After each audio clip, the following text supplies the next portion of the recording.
Hello everyone, how are you? Here to know what matches happened on Monday Night Raw for October the 24th, 2022. Raw has 7 matches this week. 2 matches sucked, one was short but funny.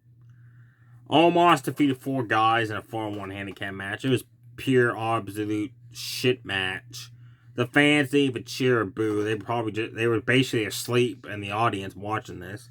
Their attendance. The other match that sucked was the main event. Bianca Belair against Bayley. This match was not good at all. Both win them with there was miscues, slow paced, and Bianca drives me nuts. And her as being Raw Women's Champion is driving everybody bonkers. Most people bonkers. Some people like her as champ, some people don't. I'm the majority of people that do not like her as champion. Let me know below if you like her as champion or not. She was running at one point. She was running full speed, like just coming off the ropes, like she's gonna hit a huge shoulder tackle. Instead, she just stops and slaps her butt cheek. Then a couple times, she asked Bayley, like, look over, like, are you okay for me to do this move yet? Like, no, this is live TV. You don't do shit like that. And Bayley did the best she could, but there was sometimes when Bayley messed up as well. Like everybody, like these two were just not clicking at all last night. Nikki Cross suddenly attacked everybody. Allowed Bianca to hit the KOD driver for the 1-2-3. Then Nikki Cross beat her up as well. We got the old Nikki Cross back. That's a former WWE Women's Tag Team Champion. Just the crazy Nikki Cross that just kicks your ass and gets wins. That's the Nikki Cross I've been waiting for again.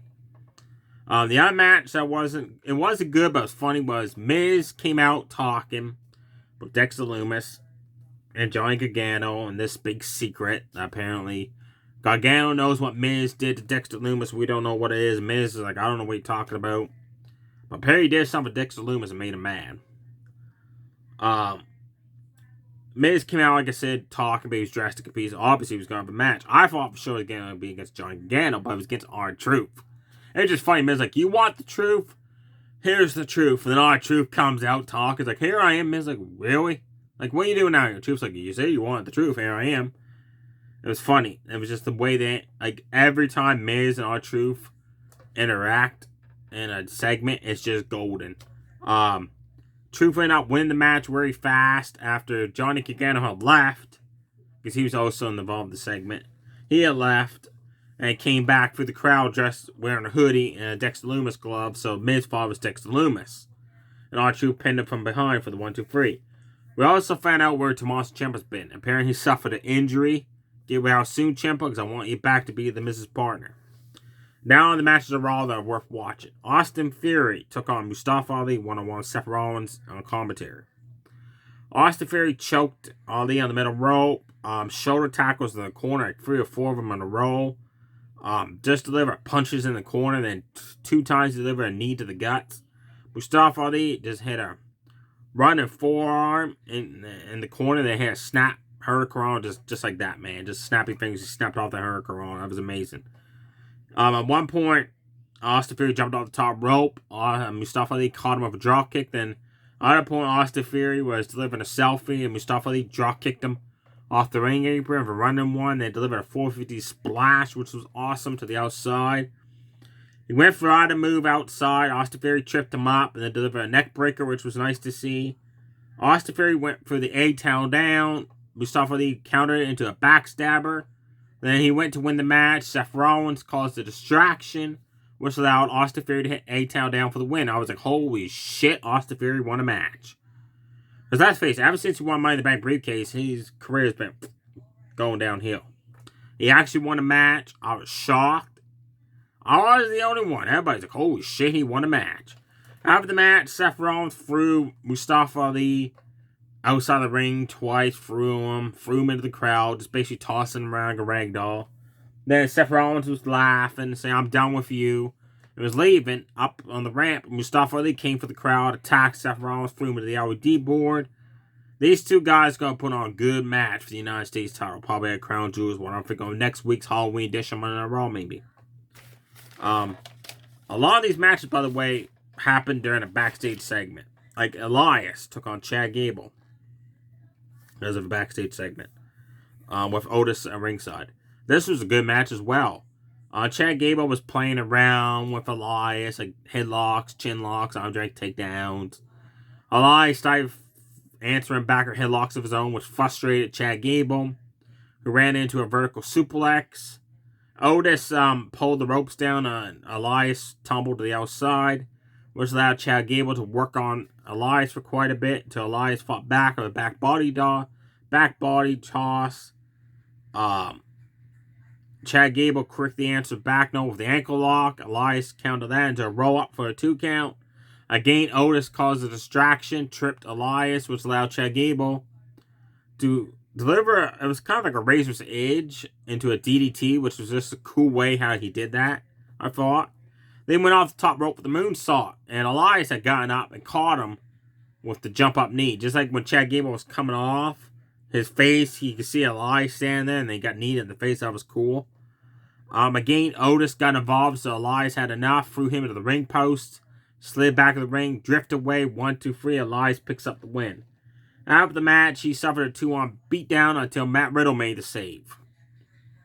Carlo Anderson of the OC took on Finn Balor of Judgment Day. This match kicked off Raw after a segment was led to the match, which didn't really make sense because the match was announced the day of Monday Night Raw.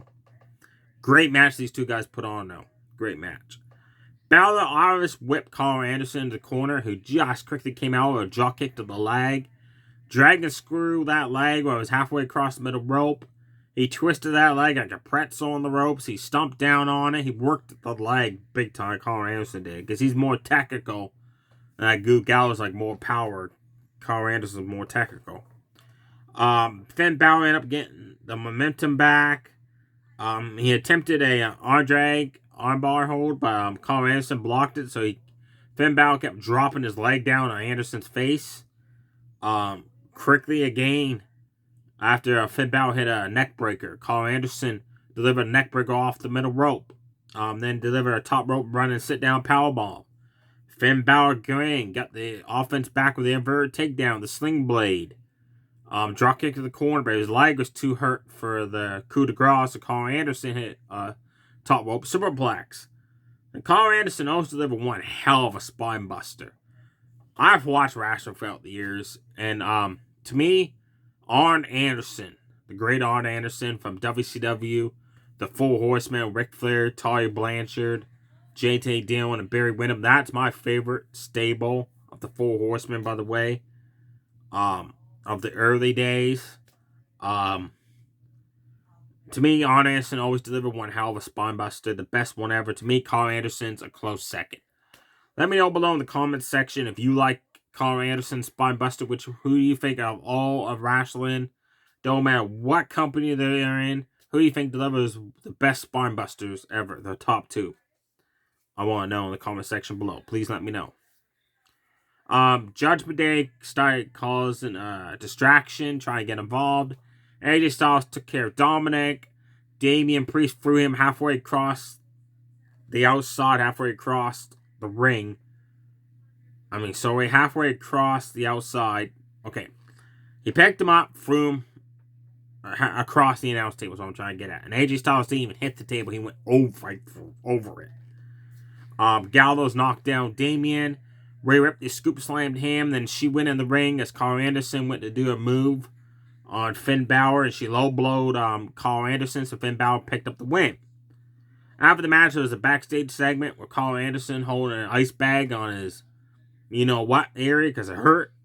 And he's like, oh, it hurts. So AJ Styles like, put ice on it. He's already putting ice on it. But Luke Gallows left saying he has a solution to Rhea Ripley. I wonder if it's going to lead to a 4-on-3 tag at Judgment at Crown Jewel. Rhea Ripley be added to it, or Beth Phoenix return and make it at 4-on-4 at Crown Jewel.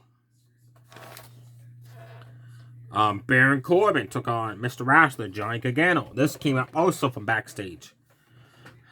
These two put on one heck of a match as well, I thought. Gargano snapped my Hurricanrana. Corbin went outside the ring. Johnny Wrestling went after him. Corbin drove him back of the ring post and then delivered like a World's Strongest Slam on the announce table. Gargano answered back with a tornado DDT off the announce table after he was making fun of JBL wearing the hat and do the cowboy stuff. Corbin ended Gargano's forearm punch Fury combo in the ring with deep six.